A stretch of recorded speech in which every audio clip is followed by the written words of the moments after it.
بريزيدنت ترامب مس إيران دبلوماساዊ ጻዕሪ ኣብ ዝግበረሉ ዘሎ እዋን እስራኤል ኣብ ሊባኖስ ዝፈጸመቶ መጥቃዕቲ ኮኒኖም ፕሬዝደንት ሕብራት መንግስታት ኣሜሪካ ዶናልድ ትራምፕ እስራኤል ኣብ ልዕሊ ሊባኖስ ዘውረደቶ ናይ ቀርባ ግዜ ወታደራዊ መጥቃዕቲ ብወግዒ ነቒፎም እቲ ፕሬዝደንት እቲ መጥቃዕቲ ዋሽንግተን ምስ ቴህራን ተካይዶ ዘላ ተኣፋፊ ዲፕሎማሳዊ ጻዕሪ ብዛዕናቕፍ መንገዲ ዝተፈጸመ ምዃኑ ብምግላጽ ዝተሰምዖም ቅሬታ ካፊሎም ትራምፕ ኣብ ዝሃብዎ መግለጺ እቲ መጥቃዕቲ ፈጺሙ ክኽሰት ኣይምተገበአን ብፍላይ ድማ ምስ ኢራን ናብ ታሪካዊ ስምምዕ ሰላምና ተቃረብና ኣብ ዝነበረሉ ፍሉይ መዓልቲ ምፍጻሙ ግቡእ ኣይኮነን ኢሎም እዚ ናይቲ ፕሬዝደንት ጽኑዕ ነቐፌታ ዝስማዕ ዘሎ እስራኤል ኣብ ሊባኖስ ዝፈጸመቶ ብርቱዕ ናይ ኣየር ደብዳብ ኣብ ስዊዘርላንድ ክካየድ ተወጢኑ ዝነበረ ዲፕሎማሳዊ ዝርብ ኣሜሪካን ኢራንን ንኽመሓላለፍ ምኽንያት ካብ ምዃኑ ስዒብ እዩ ተዓዘብቲ ከም ዝሕብርዎ እዚ ናይ ትራምፕ መግለጺ ኣብ ዝሓለፈ ሰሙናት ኣብ ልዕሊ እስራኤል ካብ ዝተሰንዘሩ ሓያላት ወግዓዊ ነቐፌታታት ኣሜሪካ ሓደ እዩ እዚ ድማ ዋሽንግተን ምስ ቴህራን ዝተጀመረ ናይ ዲፕሎማሳዊ መስመር ብንጥፈት ንምቕጻል ዘላታ ቆራጽነት ዘርኢ ምዃኑ ተገሊጹ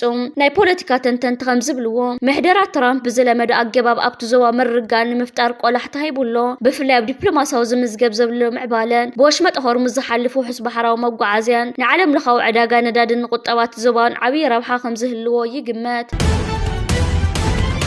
ደቡብ ኮርያን ኣሜሪካን ኣብ ልዕሊ ሰሜን ኮርያ ዘለዎን ስትራቴጂ ይቕይራ ኣለዋ ፕሬዝደንት ቻይና ሺ ጂንፒንግ ኣብ ፒዮንግያንግ ዝገበርዎ ታሪካዊ ምብጻሕ ስዒቡ ደቡብ ኮርያን ሕብራት መንግስታት ኣሜሪካን ኣብ ልዕሊ ሰሜን ኮርያ ዝኽተልኦ ዝነበራ ስትራቴጂ ዳግመ ገምጋም ይገብራ ከም ዘለዋ ተፈሊጡ ፕሬዝደንት ደቡብ ኮርያ ሊ ጄሚዩንግ ኣብ ጎኒ ዋዕላ ጉጅለ 7 ምስ ፕሬዝደንት ኣሜሪካ ዶናልድ ትራምፕ ኣብ ዝገበርዎ ዘተ ድማ ዋሽንግተንን ሲኦልን ናይ ካይዳ ለውጢ ንምግባር ይግደዳ ከም ዘለዋ ሓቢሮም ከም ዝገለጽዎ ፕሬዝደንት ሊ ቤጂንግ ነተብቲ ዞባ ዘለዎ ወታደራውን ፖለቲካውን ጽሉ ኣሜሪካን ምምካት ክትብል ሰሜን ኮርያ ዋንነት ኒኩለር ምህላዋ ከም ዘይተርፍ ስትራቴጂካዊ ሓቂ ጌራ ተቐበለላ ዝብል ዓብዪ ስክፍ ተሕዲር እዩ ነሲዑ ድማ ተንክልተ መሻርክቲ ሃገራት ቅድሚ ሕጂ ክተልኦ ዝነበራ ቅልጡፍ ምግፋፍ ዕጣቕ ኒኩለር ዝብል ጽኑዕ መርገጺ ብምልሕላሕ ዝያዳ ህድእ ዝበለን ደረጃ ብደረጃ ዝትግበርን ስትራቴጂ ንምኽታል ይሓስባ ከም ዘለዋ ተገሊጹ ብመሰረት እዚ ድማ ቀዳማይ ትኹረት እቲ ስትራቴጂ ፍርያት ኒኩለር ሰሜን ኮርያ ብህጹጽ ምዕጋትን እቲ ሃገር ቴክኖሎጂ ኒኩለርን ኣህጉረ ሰገር ባሊስቲክ ሚሳኤላትን ንኻልኦት ወገናት ከይተመሓላልፍ ወይ ከይትሸይጥ ምኽልካልን ክኸውን እዩ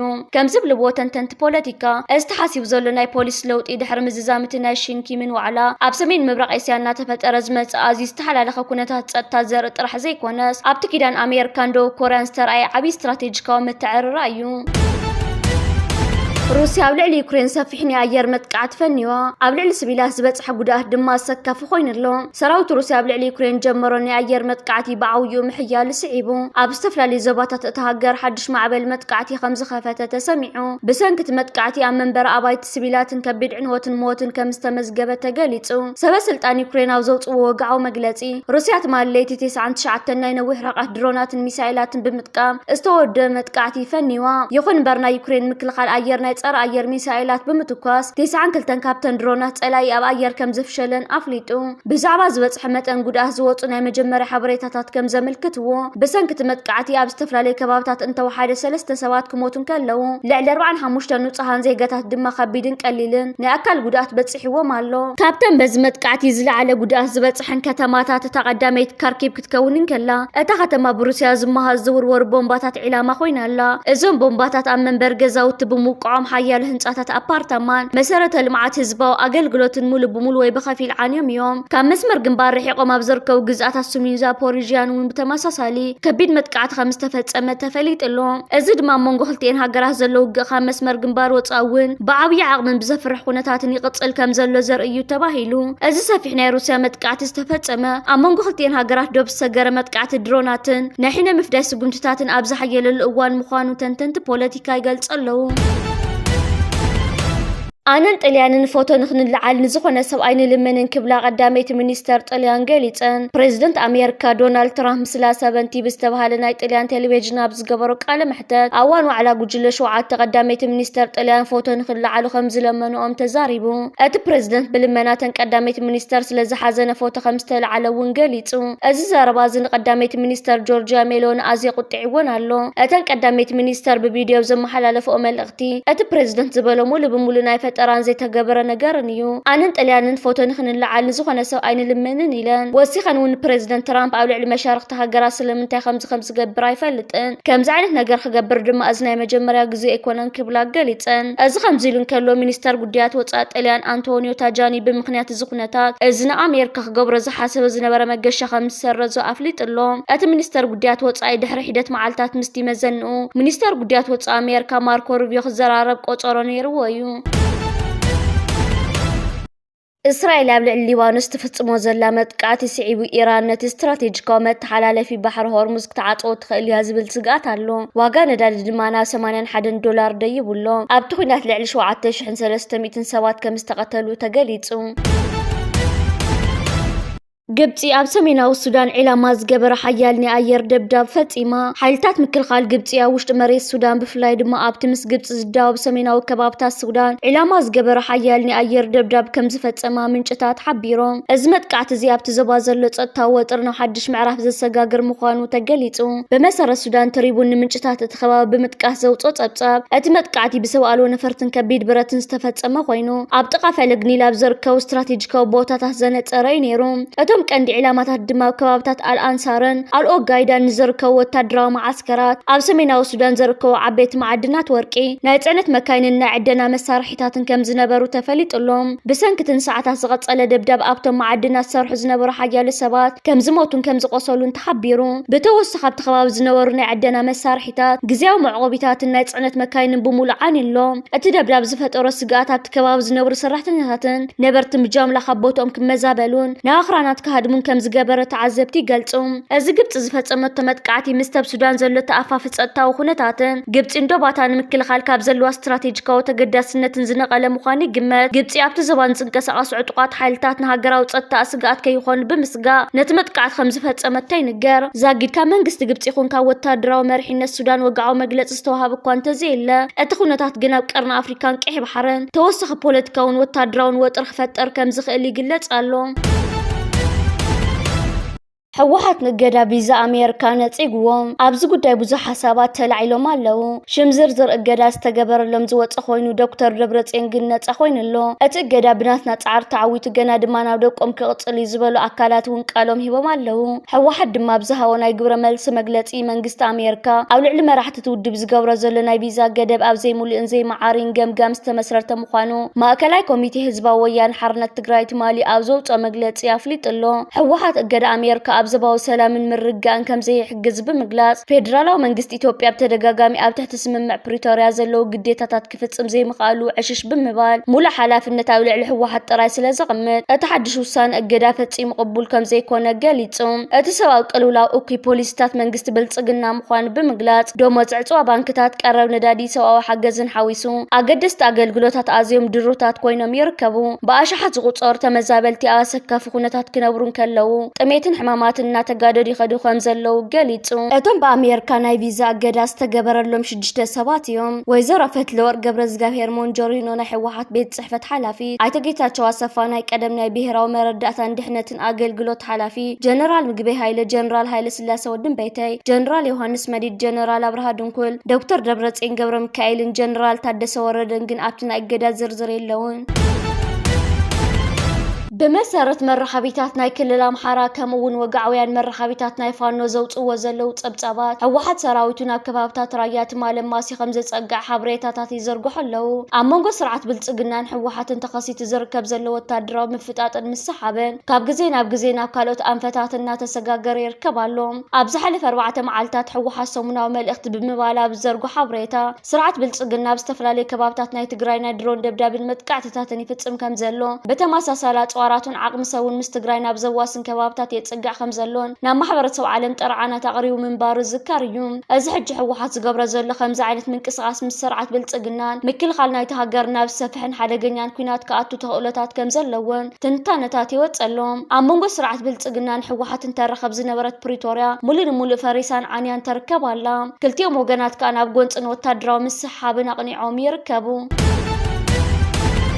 بغال وجن دما سرعة بلصقنا درونات النفرت خينات بمتقام أبدبات إثيوبيان سودان متقعتታት ፈጺሙ ይርከብ ኣሎ እዚ ስርዓት ብልጽግና ካይድ ወዘር ከብዘለ መጥቃዕትታት ነቶም ኣብ ሱዳን ዝርከቡ ኣርሚ 7 ዝተባሃለ ሰራዊት ናይ ትግራይ ናቶም ናይ ሎጂስቲክ መሳለጢ ዕላማታት ከም ዝነበረ ተገሊጹ ዝርከብ ነዚ ትማል ተፈጺሙ ዝርከብ ዘሎ ናይ ድሮናት ነፈርት ኩናትን መጥቃዕቲ ዝምልከት ብወገን ክልል ትግራይን ኣርሚ 7 ስካብ ሕጂ ዝወጽእ ዝርዝራዊ ሓበሬታ የለን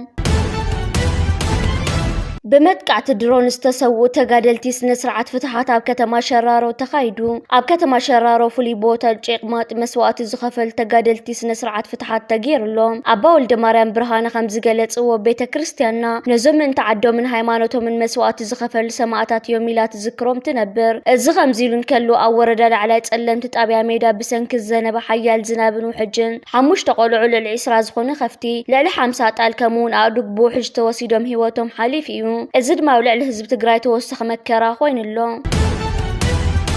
أبزز حلف حيدة معلتات باسم إمباسي إيرترا فرنسا طليان استتصحف بريزيدنت إسياس أفورقي أفيستيفال ميلان خصاته في زبل دبدابي أم محورا ميدياتات كزرقح تصنيحيو يخل نبر أزب سفيح الزرقح زل حبريتا زخون وقعو مسارات زي بلون نهزبن مدن نقار استدالوني حاسو سند مخانو تحبيرو أتبي إيميل بخال من قدتات نزل أخزل حبريتا زي قاتت نايبانك حبريتا من والكاوتر إتو من نخهبو تصوح خوينو نمتلال نمزراف نزعل مسرحيت مخانو تعذبت يتنقو منقست إيرترا وصا زركو امباستات إيرترا بزعوا مبصح بريزيدنت إسياس زخون وقعو مغلص يحابون سلاز حزب خاب كمزيوم زول زي ترغاغص حبريتاتات نفسو نخكلخلن وقعو منጭታት ዜና ጥራይ ንኽከታተልን ጻውዒት ይቀርብ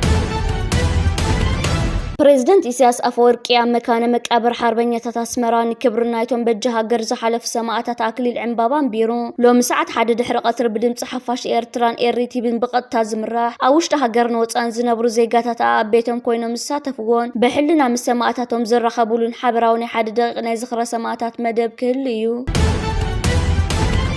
قاملو إيرترا ودو حبرات هاجرات عم بلسسان كلتن كفل جزي بيت مخرصاو مسلات أب قدام يسومون سلسة سلطنتي بمنقادو تحويسو كبري تسميعوهم نساتهم باسم إيرترا مجلس تغريوهم أب دردر تساتيفهم كمون أب تمول كفل جزي أب استخايدو قنياو نتفتات تساتيفهم يوم نمت أسرحهم كل عاوتنا تمننا اندقنا أهجراو مدرخات كنقبلون بهانك أو تنصبخ بلو تزاريبهم እዚ ከምዚሉን ከሎ ድምጻ ኪሮስ ኣስፋሃ ማዓት ወረ ኣብ ኣዲስ ኣበባ ከም ዝተኣሰረ ተረጋጊጹ ኣባል ብርጌድ ንሓመዱ ዝበሃል እዚ ድምጻዊ ብምንታይ ምኽንያት ከም ዝተኣሰረ ግን ዛጊድ ኣይተፈለጠን لوخ أوتشا مسلع الوسب السلطان منجستي تزراريبو بدايركتر كفل جبر ملس ويزر إيدن وصور نستمر حلو أخبيت صحفة حبرات هاجرات نمت حبار سواء قديات أوتشا بعصر شمونتن 10 سنة مسلع الوسب السلطان منجستي إرترابنا حبار متحبارن مدبات لمعت نزتا كورة زرب أكايدو أتبو وكيلات حبارات أبيات صحفة حبرات هاجرات أب إيرترا ويزرن هلا بالجست سنة لوخ مس منستر قديات وطاعت وعثمان صالح منستر حرشات الرفاين برها منستر زين أتيمانا جبر مسكال كمون مسح حلف بوليتيكا وقدات قدف آتيمانا قبر أب تزراريبهم علامة عودة تلقوخ هاقراو قدام نتات لمعاتن بدهوتات النمعزاب تسلوالو تأير بغطان نمقمقام قطعتات متحوار نمحيال النتفتات مدبات نمقمقامن ينيروم أتلقوخ بتوسخوا عادة خليزان زركب أقل قلوت مكل خالن حكمنان حصرت مقبيا ونص زوبا سرجقا انبادرهو بتصحاو تعه زعاي بروجكت الرماي كمون هاقراو أو نتودد أورغانيك حرش أخريا بتصيحو بريزيدنت دونالد ترامب لوخاتنا بسمرا يسدد كم زلو تحبيرو مس منجتات واشنطن توركب زلوم اهغراو ميدياتات كم زحبرغو ابزمت خلته معالتات لوخات دونالد ترامب نبسمرا خاطو تصويتي جبر ازعدت زي ابت زحل صنيح زلو زمدنا خلتين هاجرات عبي لو تخمت زخل استراتيجيكاو منقسقاس مخاني يقلص علوم امريكان ايرترا هم حانت ابقح بحر وسانت مقد ما يتقوطاطر هاجر بمراي زمدنا نمحداس تسرح الله ايرترا بجماجم قح بحر زلو استراتيجيكاو بوتا انتقم امريكان تصطات زبان وسان مخان واشنطن داقم تجنزيبات الله أبز خيد زجبتي خم كند متعارقة دلدلن كوينات تسرح الله أمون قسمران واشنطن نزل من رحاق نمصبابن حاورا ومردان مفتارن سفيح دبلوماسا وسرحات كتكايد صني حياة السعر زي جبت أو قرن أفريقيا خهلوا خبت دليوت ألوان ربحان زنا كليو قدم زنا حجنا بس مراز جبر عودتها وسعود عرب بميستر استهايد ركبات لوخات أمريكان إيرتران كم زنا برو تجليت إيو إذا ما بسعود استجبر زتتاتنا تحجز الرأزل وقعوا مكرراب من قد ዘይተፀረጉን ቀንዲ ነጥብታት ስምምዕ ዝተሓንፀፀሎም ምዃኖም ይንገር። ብመሰረት ዝተፈላለዩ ምንጭታት ኣሜሪካ ናብ ኤርትራ ተቕርቦ ዘላ ዝዓበየ ሓሳብ ኣብ ወደብ ዓሰብ ወታደራዊ ማዓስከር ንምህናፅ እዩ። ኣሜሪካ ኣብ ቀይሕ ባሕር ዘለዋ ወታደራዊ ሓይሊ ንምስፋሕን ንምንቅስቓስ ሕቲ ይኹን ንኻልኦት ዞባዊ ስጋታት ንምቁፅፃር ዓሰብ ዝበለፀት ቦታ ምዃና ትኣምን። እዚ ኣብ ቀርኒ ኣፍሪቃ ይካየድ ዘሎ ዓብዪ ዲፕሎማስያዊ ሚስጥር ነቲ ዞባ ናብ ሓድሽ ፖለቲካዊ ምዕራፍ ዘሰጋግር እዩ። ኤርትራ ካብቲ ነዊሕ እዋን ፀንሓትሉ ዲፕሎማስያዊ ተነፅሎ ወፅያ ምስ ሓያላን ሃገራት ዓለም ብሓባር ንምስራሕ እትገብሮ ዘላ ስጉምቲ ኣብ ቀይሕ ባሕር ሓድሽ ሚዛን ሓይሊ ክፈጠር ይኽእል እዩ።